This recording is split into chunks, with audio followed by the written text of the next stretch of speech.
Hi everyone, it's great to be here. First of all, I'd like to thank the TEDx team for this incredible opportunity. The topic of my talk is the What Next Mindset, Fuel for Growth. This is about building a mentality of proactively seeking new opportunities and setting new goals, which is why I'm here today. Picture this. Imagine you wake up one day in the morning and you suddenly realize you have the ability to fly. No wings, just the sheer power to take off into the sky at your own will and command. Now think about it. What if I told you that within each one of us lies a dormant superpower?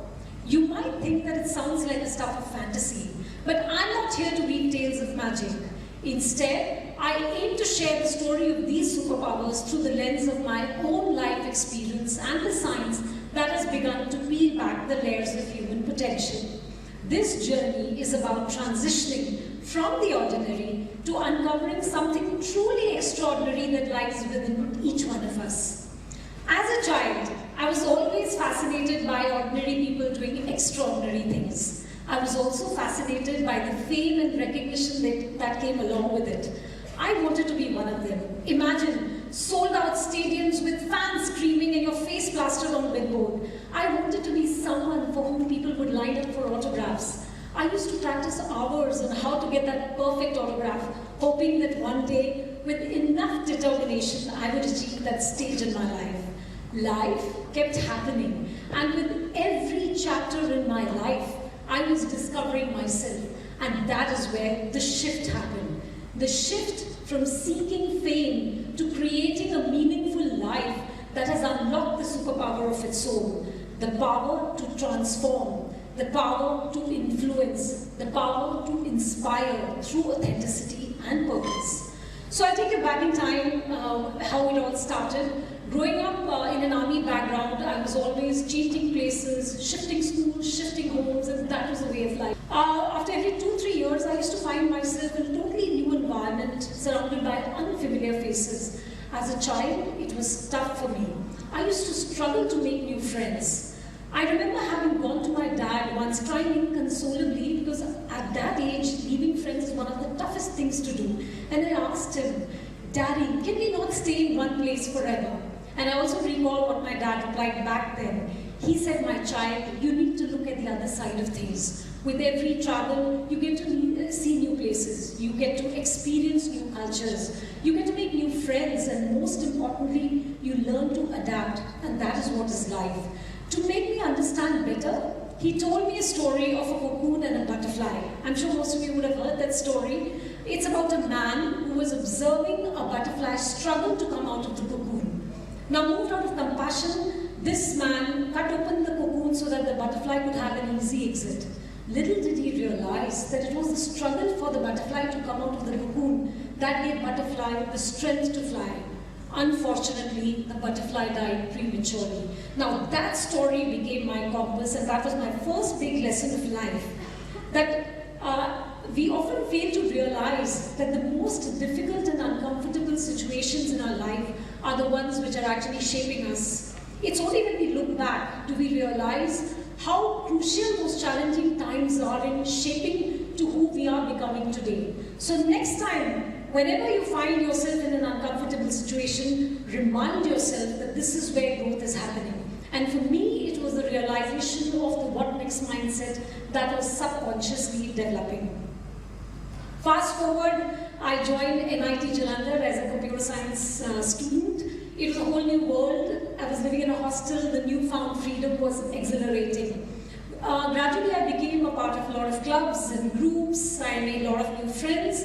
My inherent nature to take charge of things, to drive things, and my what next attitude remained strong.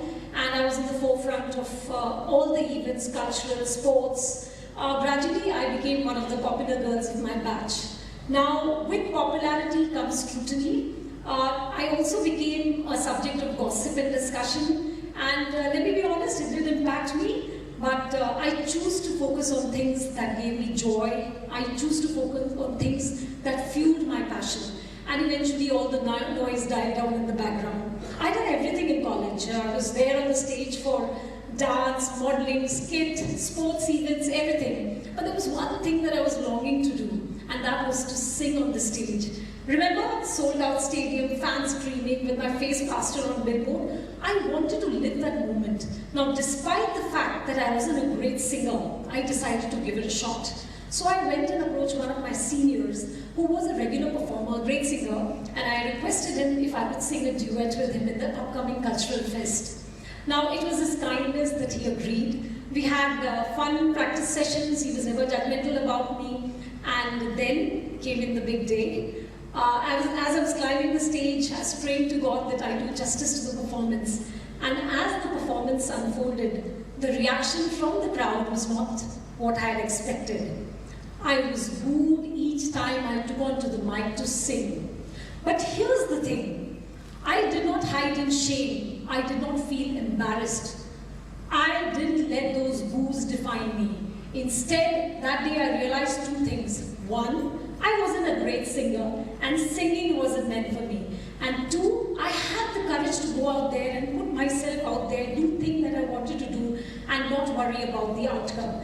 And that was my second big lesson of life, that at times we hold ourselves back from trying things that we want to do because of the fear of failure, because of the fear of being judged by others. And courage is not about being perfect. Courage is about taking those risks, exposing yourself to those vulnerabilities, learning from those experiences regardless of the outcome. And eventually, I accomplished what I had set out to achieve, and my what next attitude was helping me build the courage and confidence that was coming in that process.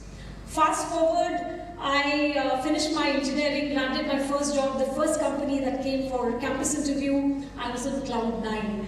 The thrill of corporate life, financial independence, free lunch at work, it was also exciting. Destiny had some more plans in store for me.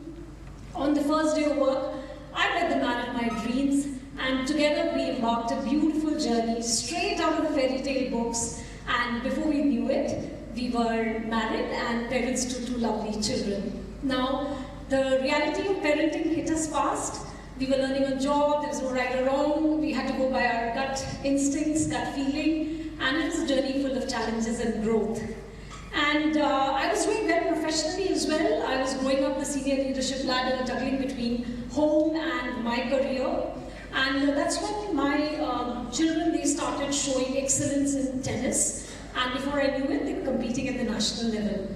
Now, this required one of us to travel with them for tournaments and trainings, and there was a point in time when I found it increasingly difficult to balance my career and their travels. And then I took a moment out and I asked myself, what next? Now, I had to make a choice. And after a little bit of soul searching, I decided to take a break at the peak of my career. Now, a lot of people came and questioned my decision, and they said it wasn't the right thing to do. But in my heart, I always knew that this is what I wanted to do at that point in time. What followed was a journey of growth in a direction I had never imagined. It was a journey where I made irreplaceable memories with my children, journey full of challenges, growth, victories, and I also gained a different perspective to life. I gained a heartfelt appreciation for women who sacrifice so much for their children and families, women who sacrifice their careers for their family. And then I realized that success is not solely about climbing your career ladder. Success is also about having the courage to redefine life and success in your own terms and conditions. Sometimes the bravest thing to do is to step away from what society deems as success and progress and be present where it matters the most.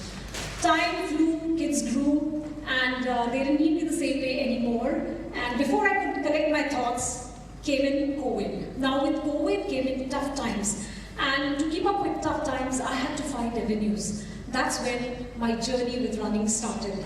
What started as short runs evolved into longer runs, and before I knew it, I was beginning to enjoy the whole process. My what next attitude remained strong, and every day I was setting new goals in my mind and I was achieving it. Running gave me a great sense of accomplishment each time I met those goals. It gave me a sense of self-awareness. And every time I pushed my body, I was getting an understanding of my capability. And this led me to regular 10Ks and within a span of two months I was running regular 10Ks, and this was a revelation which was born out of the constraints of lockdown. I was also introduced to yoga, meditation, mindfulness around that time. Yoga gave me a sense of peace and calm and an understanding of myself, clarity of thought, and in those prolonged moments of stillness, I realized one thing, that it was time for me to get back to work. Now, after a career break of 7 years, getting back to work in corporate industry where technology is changing every single day, I always knew it's going to be a daunting task. Every single recruitment consultant I spoke to, the moment I spoke about my break, would not return my call. I was at it. I tried and I tried and I tried, and after persistent effort, I re-entered the workforce. This time, my passion fiercer than ever before, and the fire in my belly blazing brighter than ever before. I was a women returnee, wanting to learn, wanting to grow, wanting to prove herself.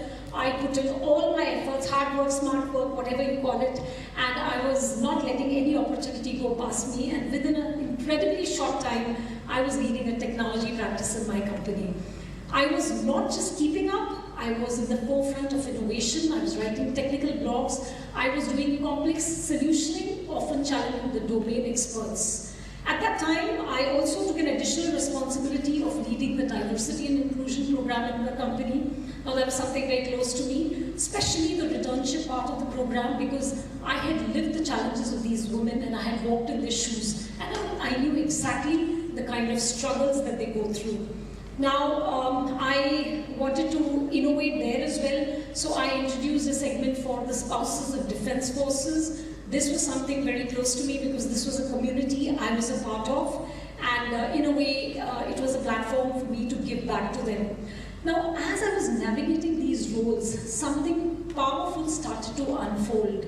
I started receiving messages from these women whose lives had been transformed because of the work that I was doing. They messaged me saying that my efforts were helping them regain confidence, rebuild their career. Now, those messages became my fuel, and I realized that I was doing something meaningful, much more meaningful than the regular mundane work that I was doing before.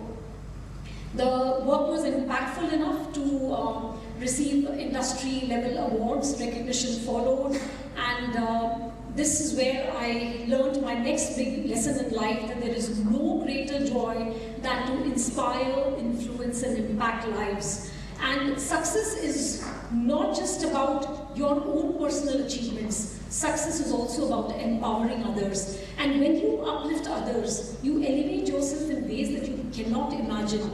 This was one of the most fulfilling chapters of my life. And I didn't rest there. So after a while, I did again ask myself, what next? I wanted a bigger platform. I wanted to amplify my voice. I wanted to give that passion of mine a greater push, passion around women empowerment. That's when a friend of mine sent me a message regarding the audition for Mrs. India. And that friend of mine believed very strongly that I had everything that it took to do well in the pageant. And now the very thought of the crown, the queen, the ramp on the national platform, it was also exciting. And it was this belief of my friend that pushed me to take that first step forward. And I thought to myself, now this is my chance. In case I do well, I can elevate my advocacy for a cause which is so close to my heart. And I gave it my best on the day finale. And what came out of it, I think those moments I can never forget. You know, I was walking with the crown on the ramp, my final walk as Mrs. India runners-up, and it was a great feeling, and I knew I had achieved what I had set out to. One thing in life leads to another, and because of my accomplishment and my work around women empowerment, I was also selected as WICCI State President of Karnataka Defence Forces Council. And again, this was a community which I belonged to, and it was also an opportunity for me to give back to the community in a bigger way, in a very big platform. So at the end of it, I'd like to leave this thought that the life that you want begins by having the courage to step into the unknown. There's a very famous quote by Napoleon Hill that whatever your mind can conceive and believe, it can truly achieve. I have explored various paths in my life. I have embraced journey of change, of challenges, and I have done whatever I have in my mind, and I've been setting goals every single day. And this is what has led me to a meaningful life. So next time, when you achieve a small milestone in your life, ask yourself, what next? Thank you so much.